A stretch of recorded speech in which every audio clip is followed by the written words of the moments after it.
this world is such a and when I say this world, I mean it. I don't mean in an ideal sense. I mean in every day, every little thing you do. It's such a gimme, gimme, gimme. Everybody back off. You know, everybody's like, you taught that from school, everywhere. Big business. If you want to be successful, you want to be like Trump, gimme, gimme, gimme, push, push, push, push, step, step, step, crush, crush, crush. That's how it all is. And it's like, nobody ever stopped. Just, I feel like instead of us just being like, slavery's bad, slavery's down, bad whitey, bad whitey. I mean, all right, let's stop that. And everybody's smart enough to know that, we've been slighted. And we want ours. And I don't mean by like ours, 40 acres and a mule, because we passed that. But we need help.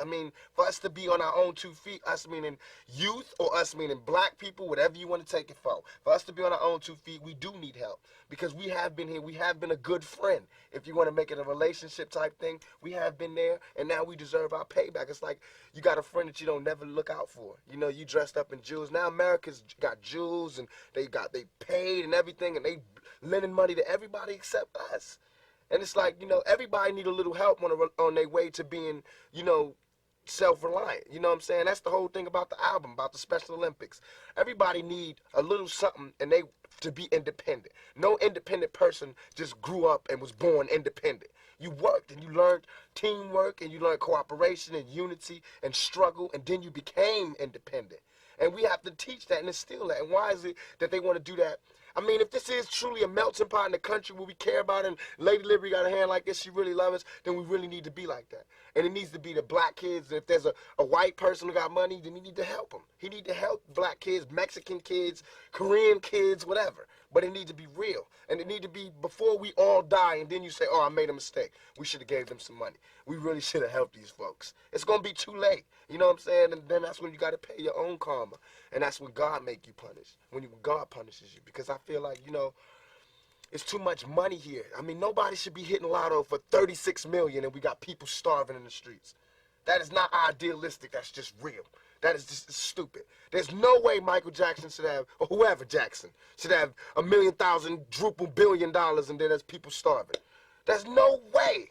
There's no way that these people should own planes and their people don't have houses, apartments, shacks, drawers, pants. We say to people that say, well, they earned it. Now you go out and you earned it. If they earned it, then I think that's good, and I think that they deserve it. But even if you earned it, you still owe. Because look at me, I don't have that mega money, but I feel guilty walking by somebody. I got to give them some mail. And if I know I got $3,000 in my pocket, I feel like it's wrong to give that person a quarter or $1. It's wrong. Only you know what you got in your pocket. And that's wrong. No matter what they do, if they take it and drink it, they take it and drink it. But, you got. You understand? And we all know how hard it is, and it's not about if you good or you bad. So since it's not about if you good or you bad, we know that because he don't got don't mean he was bad. Or don't mean he's a criminal, or don't mean he's crazy, or a drug addict, or none of that. It just means he don't got. And ain't it bad that you got 30? Can you imagine somebody having $32 million? 32 million dollars, and this person has nothing, and you can sleep, you can still go to the movies and then these are the type of people that get humanitarian awards, millionaires. How can they be humanitarians? By the fact that they millionaires and there's so many poor people shows how unhumane they are. You know what I'm saying? And that bugs me. Not saying that when I'm never gonna be rich and you know what I'm saying, but I'm saying it's a struggle, and I think everybody deserves. And I think there's a way to pay these people. I think there is a way. It just takes to be revolutionary. And it takes to do something out of the ordinary. You know what I'm saying? Like, I think that if we just said, okay, I got an idea. No more porno buildings. You know what I'm saying? Let's build houses. Or no more polo games. Let's build houses for poor people. You know what I'm saying? Or, look, okay, I know you're rich. I know you got $40 billion. But can you just keep it to one house? You only need one house. And if you only got 2 kids, can you just keep it to 2 rooms? Why have 52 rooms and you know there's somebody with no room? It just don't make sense to me. It don't. And then these people celebrate Christmas. They got big trees, huge trees, all the little trimmings. Everybody got gifts, and then somebody's starving. And they're having a white Christmas. They're having a great Christmas, eggnog and the whole nine. That's not fair to me.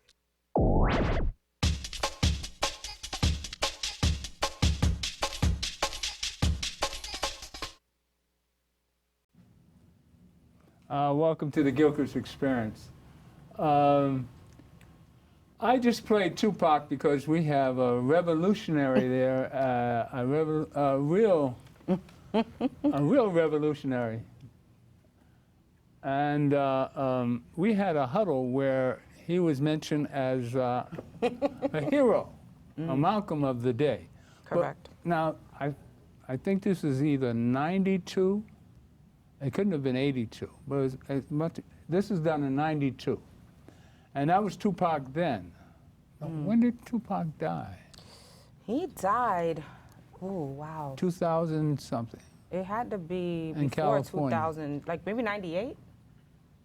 It had to be before the 2000s. Somebody's got to get back there. I should have researched this before I even brought it up. But either that was 82 or 92. Oh, it had to be 92. It had to be 90. Yeah. All right. But what I'm saying is his theme at the end was a little different, Yeah. I think, because of the game that they were in. We were talking about gangster rap and the war between the East and the West. And he got caught up in the ego thing with everybody else. And this is our youth. Yeah. And of course, Leroy, I go back to the doo-wop days when we were a little bit more peaceful. Welcome to the show, Anaya A. Thank you so much. From the Youth Huddle from National Action Network. What do you think about this Tupac? I love Tupac. And actually, I just looked it up for us. September 13th, 1996. He died. He died. Okay. Yeah. I knew it was before 2000s because of the time frame in which I was growing up.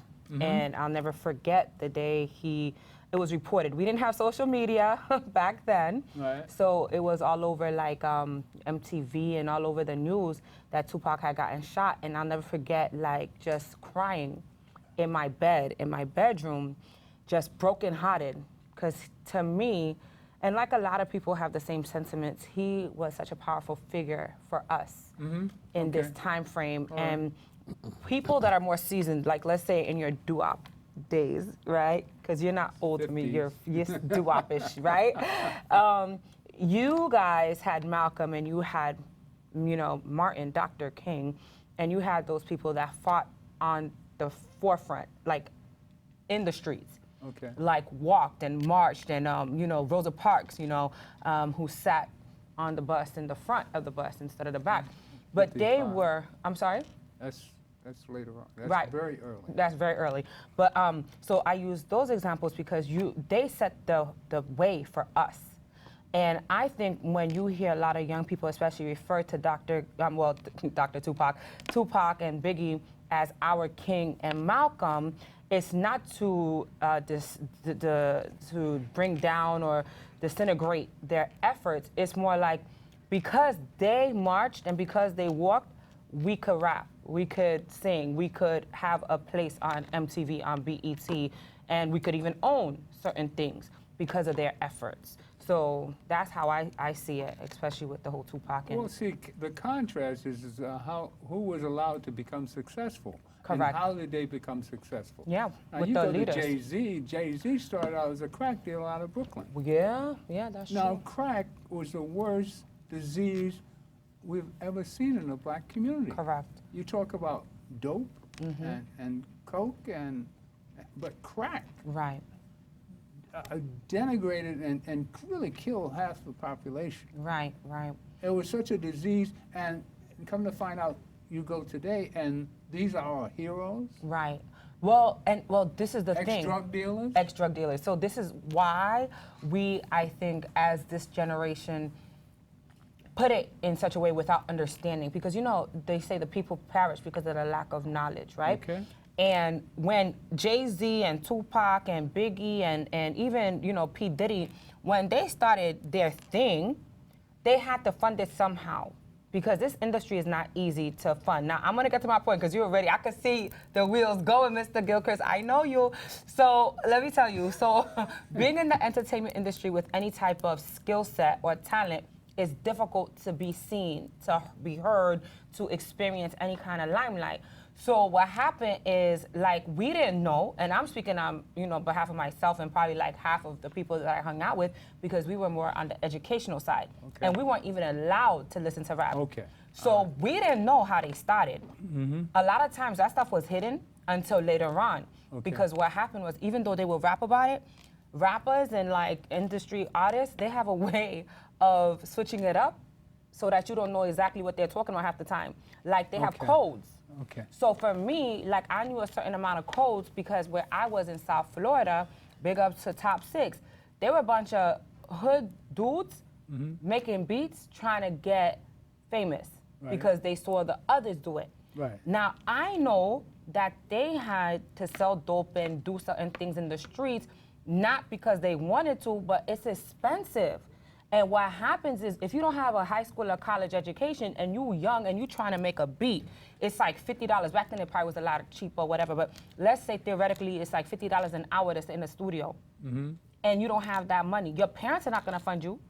Your governor is not gonna fund you. You can't cash enough, food stamps to get $50 an hour for a studio.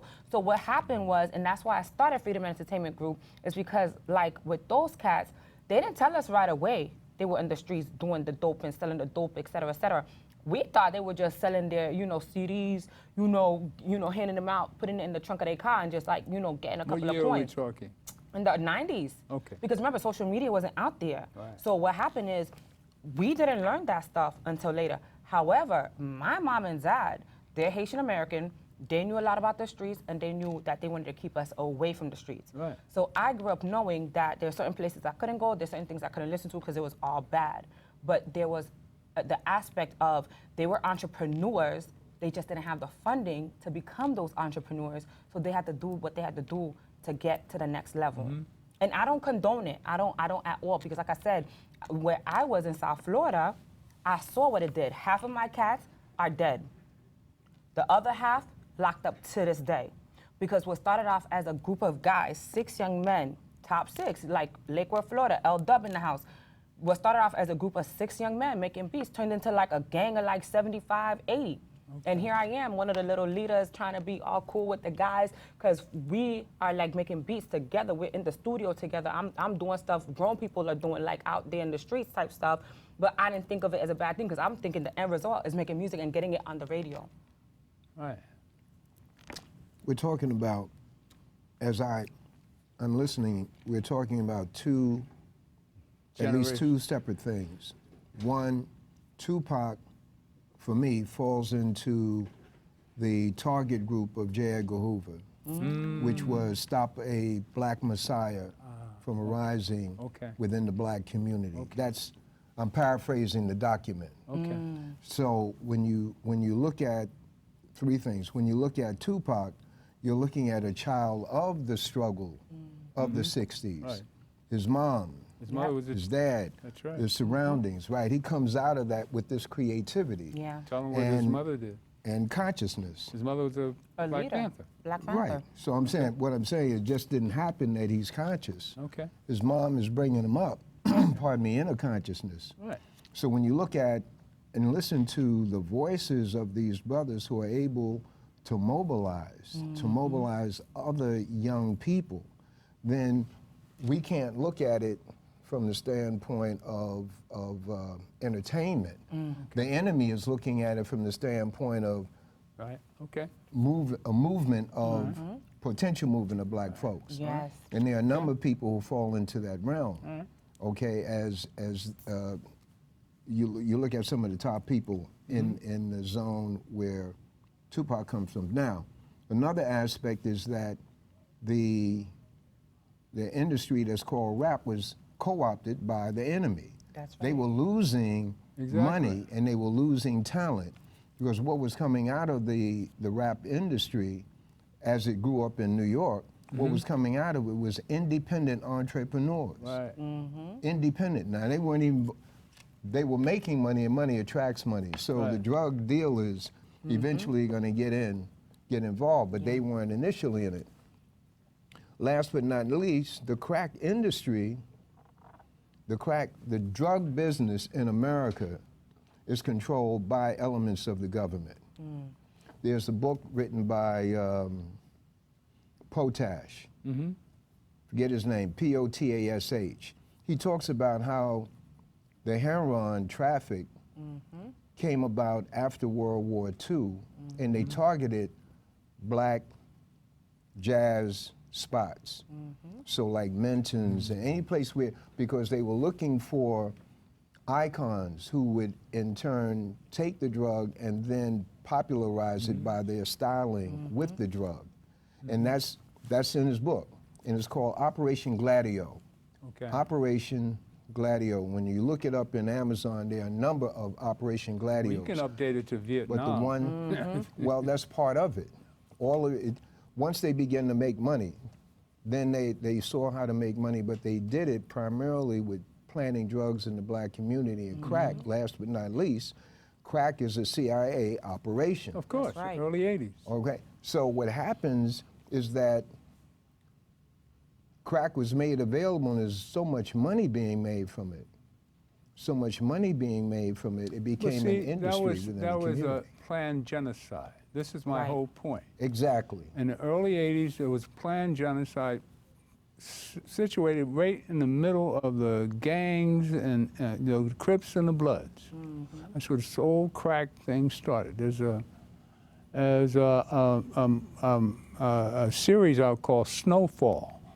It's on television now, and everybody should take a good look at this, because it's showing the serious demise of us as a people. Yeah. Through greed and selfishness, and this is my whole point. Now, Tupac was talking about being a revolutionary and sharing and giving out. This is his theme coming up a Panther. Yeah. All right? But what happened when he got into the drug business, which, well, not the drug business, but the rap business? So, like what he was saying, and then like I can attest to as well, you don't go in there thinking about selling dope or selling, chicks that want to make some dollars, because dope, prostitution, pimping, all of that goes into it. Why? There's a value on each life, on each head. And if you look at it, it's entrepreneurship in just a negative facet. But let's go back even further, though. Let's talk about how this can even relate to the Bible. We could even go back to the Bible, which stands for a book. What is it? It's basic instructions before leaving Earth, right? The Bible talks about when Aaron was left to monitor the people of God. Moses is given a direct commandment to go get what? The 10 Commandments, right? On top of the mountain. Like nowadays, it could be like Tupac getting a direct commandment from God to heal the land, and he leaves Biggie or P. Diddy to watch those cats, and they turn around and get manipulated by the devil real quick, and now, Cardi B comes out of it slinging, she's throwing her booty back. You got, Nicki Minaj, hating on Cardi. Then you got, P. Diddy hating on Mace. Mace ends up being a pastor, but for 5 minutes, because then he's sleeping with somebody. So I'm just trying to make it relative for those that are watching to understand. It's the same thing. History repeats itself. The Bible just has it in a cleaner version, but if you think about it, they were whoring and tricking too. As soon as Moses goes up to go get them commandments, Aaron, the biggest slut of all, is like, it's a free-for-all, let's get naked. Yes, it's an orgy. I don't know if it went that far. I think it did. They left out a couple of scenes, but if you think about it, when they were half no naked, justification. it's not. That's Okay, no justification. I'm not giving you justification. Now, what would Jesus do? Jesus would literally slap them and throw the table, because he didn't want them to be doing that. And you know how that goes. So what I'm saying is, Right? Jesus flipped them tables. That's what I used to use that as an excuse. That was my justification for beating people down. But what I'm saying with that, though, is Jesus didn't want that. But that's why Jesus had to come and set us free to begin Where's with. the love energy here? The love energy is easily manipulated. No, see, my whole principle is that I mean, love could come into sex or lust. All day. All right? Okay, however you but perceive we know it. to really produce a decent human being, Yeah. you have to have a love energy. All I in remember it. from the story in the Bible was the golden calf. I remember no discos. But they were dancing and they this were is half our youth. naked. This is our youth That's here. how This is our youth. I'm not criticizing. That's why she's here. Okay. I start off with Tupac Yeah. because of the fact that at the huddle, one of the huddlers came up saying that Tupac was his Malcolm or Martin. Yeah. Was it Malcolm or Martin? I think it was. Now we know the history of Tupac, but see, they got caught up in the switch up. Yeah. In the 1980s, the youth of today, when they didn't understand the planned genocide. Neither Right. did we. And that's exactly what See, I go because back to. that was the destruction of our race. Right. Or the complete turnaround from the doo-wops. We come from the 50s, and we're love, and Exactly. we taught love energy, And you and guys we were wore all nice gentlemen. clothes, And we would never call remember? our women like Jay-Z, I got the baddest bitch in the business. What is that? The flies thing and music is doing what? And then you bring out a Nicki Minaj and make that a Carter B? What kind of women? That's not So I mean, I come know. on. The Bible, And those are your stars? one of the That predictions. money is But that's advertisement. and- disgraceful. Exactly, That's but they don't see it like disgusting. that. That's why our Nicki generation is like Minaj? that. I know. Well, Come I on, know. what kind of female is that? I know. Well, With all the fake booty and all All of it. they God. bought into something. However, their nature is not that. Exactly. That's exactly Okay. why they're where they are. Like Uh-huh. what I'm saying, Paul fell off the horse. Okay. All right. Let's say he was going to sell some drugs, but he was going to kill some Christians. Okay. But he sees Right. this. He's turned he around. falls off the horse. He Right. turns around. Yeah. Whole Right. thing. So Okay. we can't throw our children out based on how we have been socially engineered. All right. Yeah. We don't- Here's we a don't big approve. question. Okay. The solution. You know, there is no solution. What we can do is our Wait, part. wait, No, no, wait, no, wait, no, no, no. wait. Here No we go. something that said There's no no. solution. Of course there's a We can solution. do our part. Wait a I minute. gave up trying to be a No, Jesus for you these never kids. give up. No, because You let me tell never you give something. up. Wait a minute, It's wait a more minute. I stressful. wanna hear. Right. It's more stressful, and I'm speaking to the youth out there and everything. There's no solution because remember this, Mr. Gilchrist, with all due respect, we have our way that we were raised. We know what's right from wrong, but there's always a force pulling these people elsewhere that don't understand right and wrong. Furthermore, it even talks about it in the word. Who has the dominion over this earth? God. Who did he give it to? We're Who did he give the power to? are you saying Don't we're in the ask period a question where with a question. The Give me the enemy. solution. Enemy. There's no the solution. enemy of God The enemy is of in control? Well, is that So- Is that what you're saying? Yes, and at the end of the day, Well, see, that's the this is wrong- there's that's no the- solution. that's the wrong answer. No, because at the end of the day, Mr. Gilchrist, you have to What understand. are you going to do to change it? I do what I do. Freedom Entertainment Group, FEG Well, Management. why you say Neighborhood there's no Vi- solution, There yet is none. you- I can you're do doing my part. what? I do my part. From her perspective. My perspective and all There's those no that- solution? There's none. From It's her getting worse. perspective. Don't you pray every day? I do, For a but solution? didn't Jesus pray? But he said, forgive We're them not for they talking know about not Jesus. what they We're not do. talking about Jesus. Didn't We're talking Jesus about say you. it? Didn't he say it We're on the talking about Didn't he you. say- I Me? don't bring it to nobody. Can I tell you I don't something? hear about Jesus. I'm I know. talking about you. Me, You're Anaya not A. Jesus, all right? I'm telling you. Okay. So Anaya A prays, yes.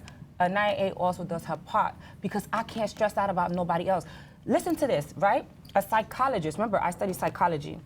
I literally went to London, England to study where psychology originated from Freud, the crazy one that started psychology, right? The doctor of psychology. One of my favorite psychologists made it so poignant to me. From then on, I stopped trying to fix people. So You're one individual. no, but let me tell you why. There's a man, a psychologist. All right. We have to take a break. No, just let's. Oh. Is he here? Yes. All right, just bring him on. Okay, so All right, just we'll This story come real quick. back to it. Okay. We'll come back to this. We have Okay. Dr. J on this set, okay. and I just want to throw in a little bit. Oh, See, I I'm gotta gonna tell show you about you- the psychologist. I study psychology too. Okay, And you know, when you tell me there's no There's answer, none. no solution, that shows From me her that perspective. And we have to do She our has part. only she live- can't exist if there's no solution. Listen, we can be 80. Of course you can. Of course there's a solution. There is none. What is your solution? God. But, Put the spirituality back into the heart. but how? If people How? don't understand and they're walking around You have to blinded? learn and You have to gotta understand. teach You got to them. find the God that lies within. Right.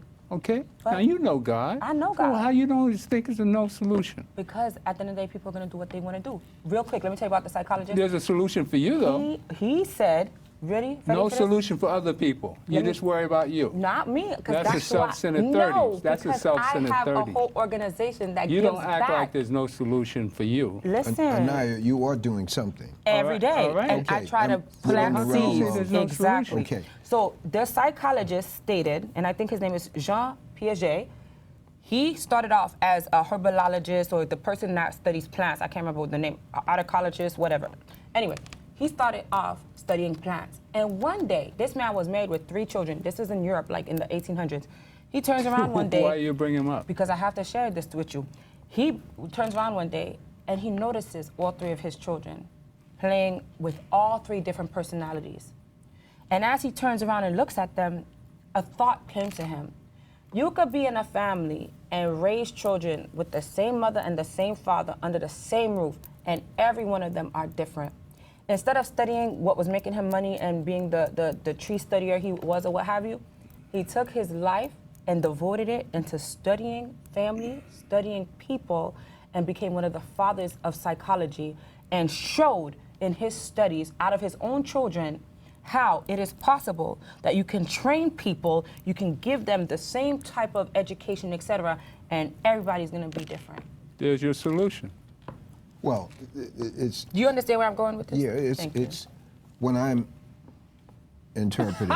Oh, when you're I'm funny. interpreting. Let me That's give why you you love feedback me. on how. No, no, no, the proper no, word no. is what I'm you come up processing negative is on this: me. No. is that That's negative. she has reached a point in her All right, meeting let's, challenges. let me Okay. interrupt it for Dr. J. Okay. Just play Rosalind Jeffries and we'll come back to you. This is Dr. J coming on the set. Okay, hi, Dr. He's only a J. half an hour late. I love it. It's half an hour in time. And, And you promised you'd be on time. Graham's not with us today. He's on vacation. Well, he's lucky. this is an intense convo.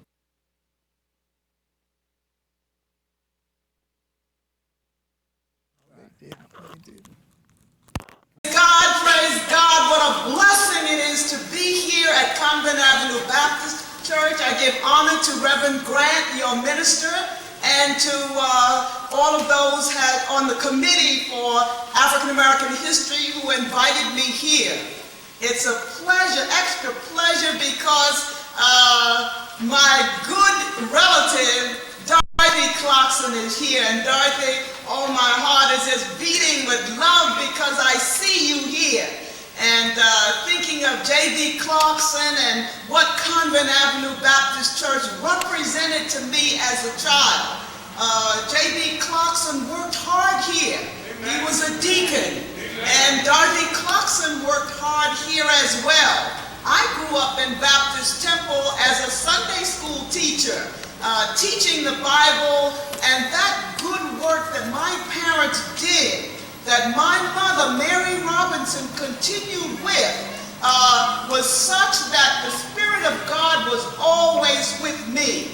And so that when there was trials and tribulations, what I have to say is that through it all, it was not necessarily the bio that you heard of Yale University and of all of the Metropolitan Museum of Art and the studies and the research that got me over, but it was what my mother and father and what my people represented, who praised the Lord, not just like a bump on the log, but they were active Baptists. You know, the Baptists have the emotional and the feelings that come out and reach out to you.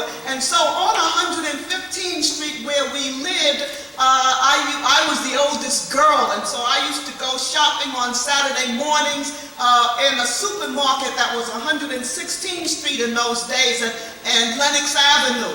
And as I would come out, I would be wheeling the groceries all around to go to 115th Street. Malcolm X would be standing on that corner giving his lectures and talks. And so that I stood there because he was so magnanimous, and he was drawing you so much with the words. And so I stood there and listened to him. The men would be up close, but a little kid could go around the side with the groceries, stand there half an hour, and then go on down the block. And so I had a lot of the rich culture of Harlem. I remembered Malcolm X, and I remembered the Garveyites. In the building where I lived was the Father Divine and Daddy Grace in the same building. Around the corner was the Yoruba people. And so my life was set to maintain the God that I knew. So no matter how many of the many trips I took, I began with Dr. James Robinson of Operation Crossroads, Africa. But my heart was always one-track mind for Jesus Christ. And so that no matter what happened, whether it was the cultures of the world coming together or whatnot, I was always back looking for the Jesus light and element, the Jesus love that continued to get me across. So that sometimes when I took a test, I remember taking the test to go to Yale University, and I heard the voice of God say, it didn't matter whatever I put down, although I think I put down the right answers, God meant for me to go there. And then when I remember not just being saved, but having that next step of salvation where you feel that you have the Holy Ghost and the fire of God, I remember saying, oh, this is so wonderful, the love of God that floods through your being, that melts anything that's hard and nasty and gets rid of your animosity quick and fast and keeps you on the right path. I said, Lord, I love you so much. And I said, I'm going to get rid of these objects. Those were museum objects. And I was in museum studies at Yale. And I said, I'm going to get rid of all of this. I'll even give up. I won't even go to Yale anymore. I love you so much. I'll just sit down and love you. And then I heard the voice of the Lord said, no, you will not. Your mission will be to separate the wheat from the chaff. So that many of those objects that our ancestors produced, many of them were not necessarily idols. An idol is anything you put in the place of God supreme. It could be your car. It could even be a picture of Martin Luther King where you always say, I used to march, I used to. What are you doing now? Are you worshiping God? If not, that picture is an idol. And so that I began to see even terrible looking objects that had nails all in them, and understanding that each nail represented a court case. And so that each nail was as if it was part of the long list of those who had died that was just mentioned as part of our rich ancestry, that they were court dealings and court cases, and that life is not always a bed of roses, but sometimes there are some vicious things that we have to overcome. So that same chapter 6 in Ephesians is one that talks about putting on the whole armor of God, so that we'll be full of strength to go against the wiles of the devil and the wiles of evil, so that we sometime must look in the face of the evil, those that were killed, and stand up and affirm the righteous and the good. Wow. Now, you have to realize that this church she's speaking from, Convent Avenue Baptist Church, I began going there in 1942 when it first opened up. All right, so I'm 1 year old. I'm on my mother's knee going to that church. I live 3 blocks from here. All right, across the street was a tailor shop on 145th Street in Convent Avenue. My family owned that tailor shop. My father was the presser. My aunt and uncle owned that shop. All right, so this is my early beginnings, my Christian beginnings. All right, so this is my homeland. And this woman's in there talking about Jesus. I was baptized in that church at 11 in 1952. All right? So this is the homeland here. And she's talking about having all these accolades and all this history and still thinking about Jesus. And like I said to you, what would Jesus do? All right? So this is our foundation as black people. Now she went along and came up behind Malcolm. Now this is your better half, Dr. J. Oh, yes. This young lady. She's definitely the better All half. right. All right. Now, why are you running off to Africa and we should be here saving our people here? Well, the important thing about Rosalind is that she has her deep root here, and her special Harlem Experience. Right. But she was one of the first of our generation As she says to that. go to Africa. Okay. She went in 1960 with the Operation Crossroads Africa program, which was started by a black preacher who was a friend of Dr. Kwame Nkrumah, had gone to Lincoln University with him. But he was not only committed to the raising up of the Christian tradition, he also established a church on Morningside Avenue, which was a community church. In other words, that church was designed to serve the people. And so he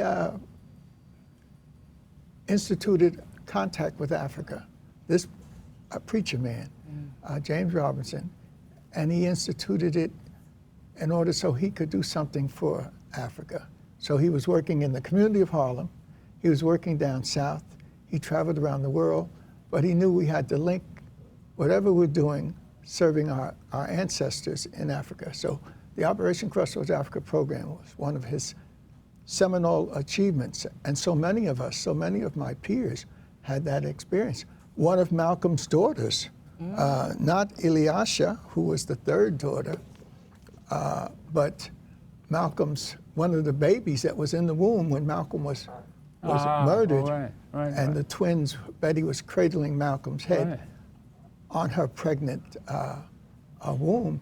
And one of the daughters there was Malat. And Malat actually went on the Operation Crossroads Africa program overseas also. So Malcolm's daughter, born at the time he was eliminated, had an African connection through this minister, Reverend Robinson. He was like a son to us. He married us on Morningside Avenue. I had a chance to go to Africa a dozen times. Not just go, but to be involved spiritually, be involved intellectually, be involved in linking up our people with our roots.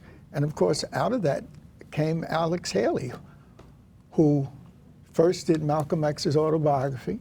This is the latest book on Malcolm, done by his daughter Ilyasha, the third of them, Malcolm's Diary.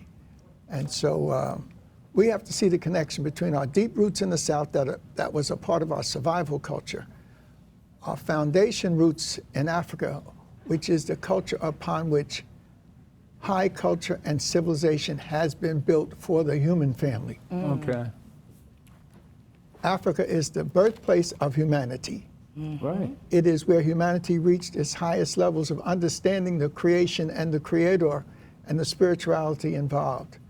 So you just don't go to Africa to get excited or to mourn your ancestors that were enslaved. You go to Africa to get your spiritual grounding. All right. That's a good reason why. But since I get it here, we're talking to everyone here. Here's my spiritual connection right here on this show. Because we've stimulated the youth. We put up, my first rolling was Tupac and his revolutionary ideas of sharing and, being Tupac? a socialist. Shakur, the rapper. I'm just messing with you. I'm messing with you. All right. But then we went on to talk about the 80s and the crack epidemic when it took away our spirituality. Right. And this young lady stuck up and she made the comparison of, what was the Bible repetition? Aaron and Moses in the Bible. And how we were decadent, and it's these times that we're to be decadent, and there's no solution, right? And the solution is to go back to our spirituality. That's my point. Right. Because I'm your grandfather in this whole, but there's a missing generation there between my generation and your generation. But that generation was slaughtered by the onslaught of crack. Not all of them. Well, no, of course not all of them, but there's still the imprint is lasting by this decadence that you see now in our culture. And that's what we're talking about, how to revive that middle generation, or two generations there that were sacrificed. Now, what's the answer, Doc? Well, I think you're being too serious. Oh, okay. In terms of the devastation. Certainly, the attempt to destroy the rise of our people by any means necessary was what the Europeans were involved in. So crack and other forms of devastation took place. But why? Because we were in the middle of a revolution of African consciousness all over our world. That's right. And so I like to look at, as I've told your audience often, all the time, you had to have a systems analysis.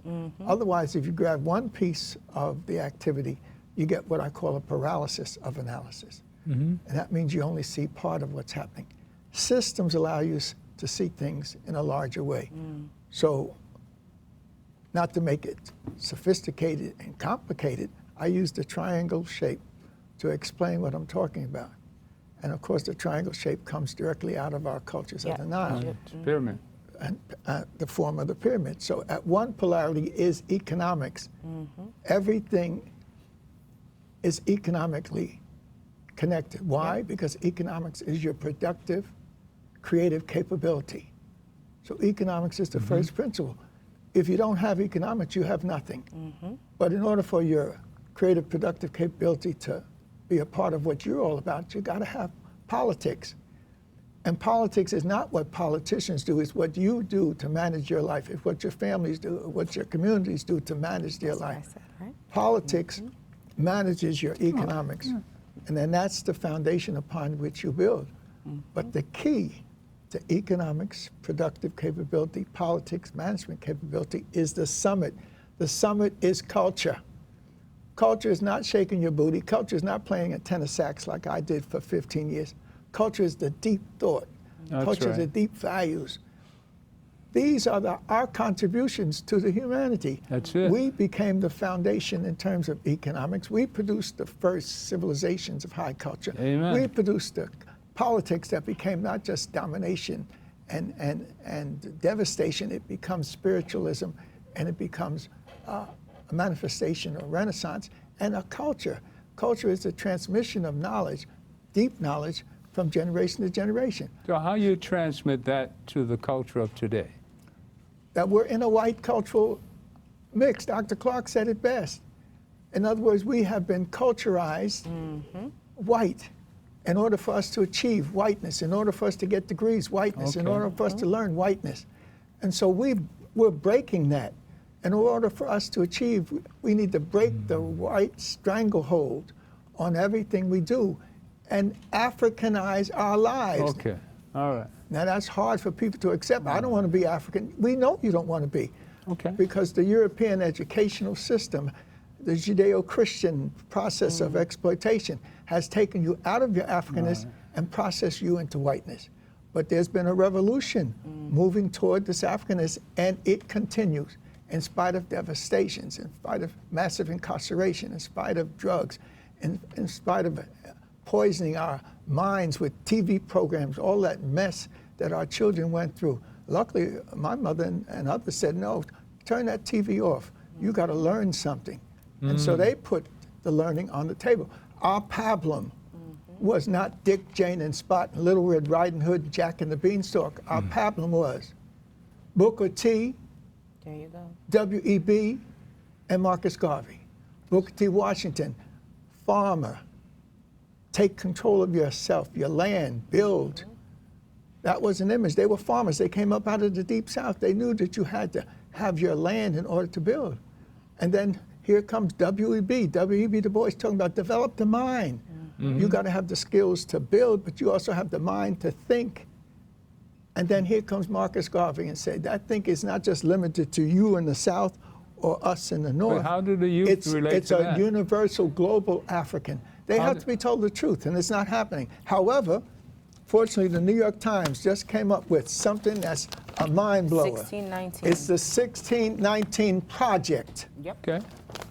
We've got to tell the unvarnished truth about what enslavement was. That's right. And the founding of this nation. You open it up, and then you got,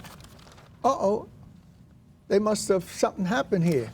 They just got a blank page of blackness, but at the top, they got the Jeffries. Right there. What does it say, Chris? We are communicating against educational malpractice. Hey, say it again. We are communicating. No, we are educational. committing. Committing, I'm sorry. Committing. I'm sorry I didn't let you see it right. Educational malpractice. That is by Dr. Hassan Jeffries, born and raised in Brooklyn, now a professor out in Ohio, who wrote the book Bloody Lowndes, The Struggle for the Vote in Lowndes County. That's a reference to his statement about his child and whatnot. This is what the New York Times just came out with. A 10-page introduction to a 100-page statement about our struggle. And there it is. That deep ocean divide that we Why have you- to bridge. Oh, I know about this. That's why. Well, And- that's a solution, though. You said there was no solution. Because, you know, you ready for this? Wait a minute, wait a How minute. many young people, you talk about this Now, generation. it's my show, Okay, all right? go ahead. Just go ahead. listen up. Okay, listen. I'm listening. Listen up. All right, Grandpa. 'cause You said know I- me, you all right? I know. You know me, Every all right? week, yes, You know sir. I have something to say here. The reason why I put this together is to teach us all how we communicate to each other. Yes, sir. All right? There's always a theme. And the main theme is play the white supremacy, Hidden Colors. Play that one. And we'll come right back at you. See, why are you scared? That's what the deal is. And we got to understand this, all right? And that's the solution. Understand it. And he has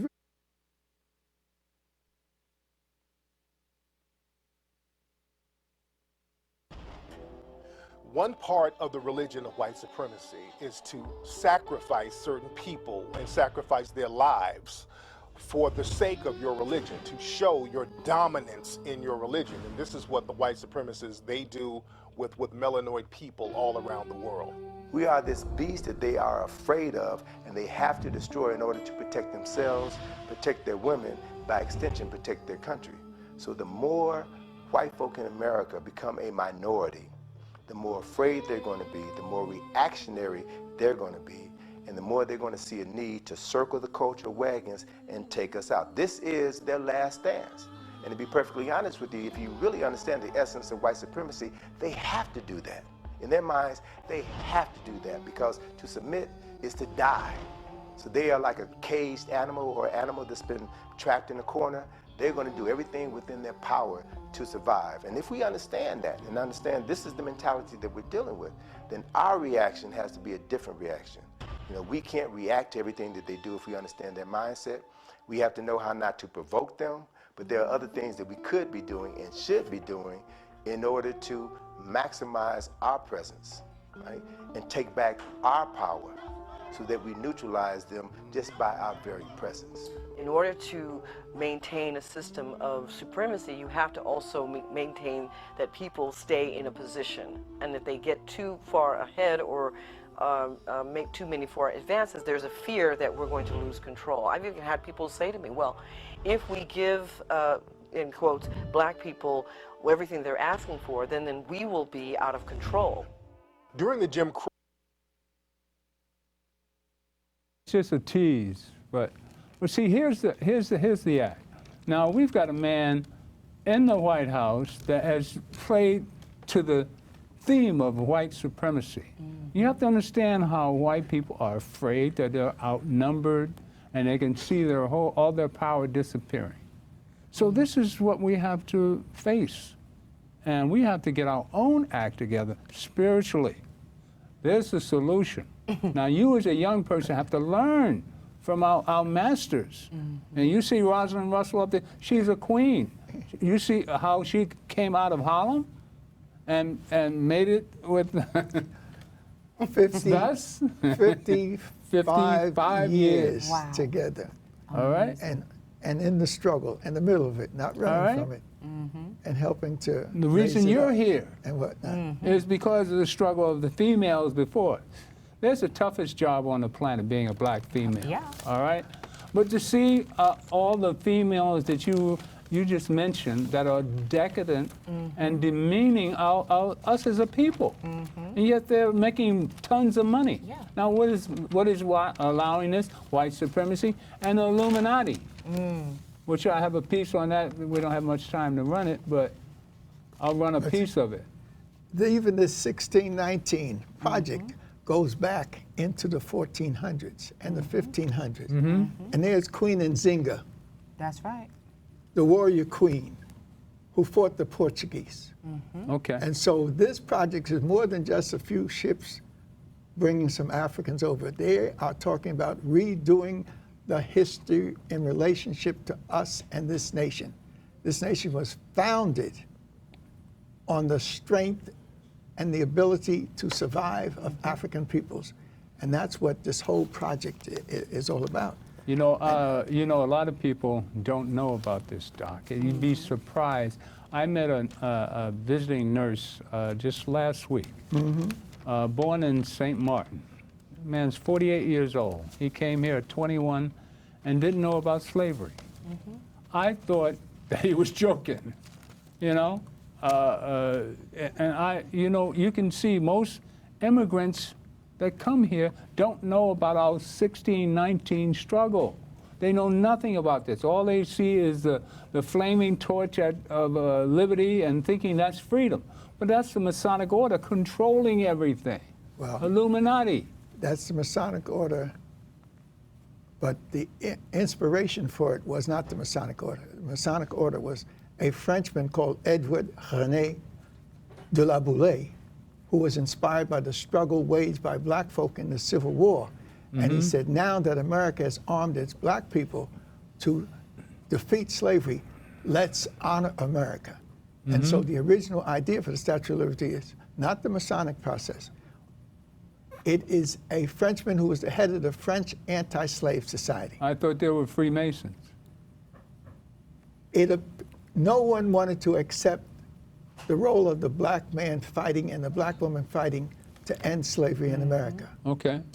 So here you have this idea that looks sensational, but nobody is supporting it because they knew the inspiration of it. It was a disgrace. The statue had been designed, it was ready to be shipped, and America did not want to pay for it. That's right. So eventually, the Masonic orders had to step in to save it being a disgrace. All right. And so it was Masonry that was organized to help finance. And so they reversed it. Instead of having the chains in the hands of the black woman holding the broken chains of slavery, they put the chains at the feet. And they put a torch in her hand, representing the lighting of the world, and put a book of laws under her arm. That became the Masonic change in the original design. So that's what this whole project is. America has been a fraudulent attempt to say black folk are inferior when we are the foundation of this nation. The world. Economically, politically, and culturally. And when you extend it out in terms of the human family, it extends out economically, politically, and culturally. That's our role. That's what we have to teach. See, this is the lesson that young people like yourself need to take a hold of. Now, this is when you think there's no solution, there's your solution there. Understanding that we're spiritual people.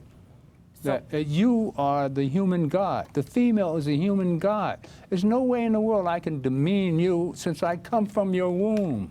So why am I cursing you out and calling you Miss B and you the best B I ever seen? And I mean, that's B not for beauty, the best beauty you've ever seen. All right. But this is what Jay-Z is accused of saying, of demeaning his women. I mean, you don't say that to make money. This is what I'm talking about. So there's no, I don't find anything. But let's move it away from the confrontational and the conflictual, and let's look at the system. Dr. Wade Noble is one of our greatest scholars, one of our partners on the West Coast, doing the work that we're doing on the East Coast, he's doing on the West Coast. In other words, bringing that truth forth. He says very clearly, African people everywhere suffer greatly from a shattered consciousness and a fractured identity. Yes. So the same type of confusion you see in America in reference to us is in the Caribbean, is in Central and South America, is in Brazil, is in those blacks that are living in Europe. Our role in this African rebirth and renaissance is to find the path to unifying that conflict and that confusion. And when this project is 100 pages in the New York Times, just focusing on what was involved, you can't just dismiss it. It can't start with the street. It can't start with the rappers. It has to start with the teachers. It has to start with the leaders. And that's where it's starting. Those doing their part. Each And one then teach pull one. the family in. So we're on a victorious path. People need to see that. You said no solution. Because in a grand scheme of things, which he understands. You explain that? Things evolve. When the brother comes in, Dr. Jeffries comes in, and he lays out Yes. Okay. the element, and correct me if I'm wrong, the element here is knowledge. Yes. Right. You're talking about Exactly. knowledge of self. right. So when you don't have knowledge of self, Which I said. then your woman is a dog. Then Okay. your man is a dog. Right. But when you So get we- knowledge of self is not, oh, I'm really from Africa. It's knowledge of self is who you are. Right. When you Okay. talk about Africanization, Okay. there are black people who get scared of that. They don't understand that when you talk about Africanization, you're talking about buying back into our original self. And our original self is what we have but don't know we have. Okay. We have power. That's right. And you got to get Sister Jeffries on because she's into some knowledge now. Brother's into some knowledge. When you hear the black woman put that out, she's the first teacher, the first doctor. Did you hear this piece we put on there? No, I'm saying when you. I mean- when you It's deeper. I'm going to get on the show that I do. I'm going to do that soon because you have to. Black women, black strong voices of black women, black strong women, their voices are missing from the media. You That's hear it. dumb women, you hear yelling, but you don't hear that. You don't hear Right. what you heard in that presentation. And when that happens, then other black women who look at TV, they don't stand up or listen to radio, they don't sit up. The black woman, she is the baddest. Her struggle is with Negroes like me who don't know who I am. Okay. Now, once I know who I am, then I'll begin to take care of business. All right. But what Brother Jeffries, this is available at the Schomburg. It was. Okay. They But ran, Schomburg just yours called was me. the last one? They ran out. I told him I wanted 100 copies. I took some around to Reverend Butts and Abyssinia. This is the baddest thing. Yeah. It's When 3 did this parts. come out? 2 Sundays ago. Sundays ago. 2 Sundays. 2 Sundays ago. But it's a project. It's not just a news just a article. story. Yeah. It's saying we have to reverse the lie that is America and tell the truth. There would be no America without us. Yeah. There would Right. be no America without Exactly. our genius of surviving and our genius of building. The breast of the black woman nurtured the children of white folks. No, don't worry about that. That sounds like one of those celestial calls. Yeah. That may be from one of our ancestors up there. Oh, yep, it's from Dr. John Henry No, Clark. we got, It's Dr. John Henry Clark. I know right, what, Doc, don't worry about a thing. Stay tuned for more. We're going to be Yes. doing this thing. You set us on this Perhaps path. We'll do another segment. Dr. Clark with Dr. Ben it's, calling us. And but- Francis Cresswell. But we'll come That's back to you right. for the That's Bronx. right. But the power and knowledge. You know, Knowledge is you power. reap what you sow. And African knowledge is There's African always a empowerment. solution. There's always hope, and there's always a readiness. The God in me loves the God in you. And this Hey. is what we're trying to bring out in all people. Power to the people. Power to You got the another- people and Wakanda forever. Wakanda forever. Wakanda forever. I want to say Leroy. that folks have to support black media. Amen. That's right. What the uniqueness of the New York Times is that, quote, that's the paper of record. And a certain group of black people read the New York Times. So this is good for them. But at the grassroots, Yeah. Yes. we're the ones who are going to convent to First World. Right. We're the ones who Right. are going to First World, and our illustrious brothers and sisters weren't. But you got to support local media such as Amsterdam News, That's right. national media such as The Final Call, The Beacon, The Challenge. You got to get into the knowledge and teach and sit down with your babies and read the paper. All right. Let them see you reading a book. Each one teach Again, one. thank you for coming. And again, the God in me loves the God in you. And stay tuned for more of the Gilchrist Experience. Power to the people. God bless. I'm going to interview Sister Rosalind soon. Well, she's so busy on the computer and trying Do to it by put phone. our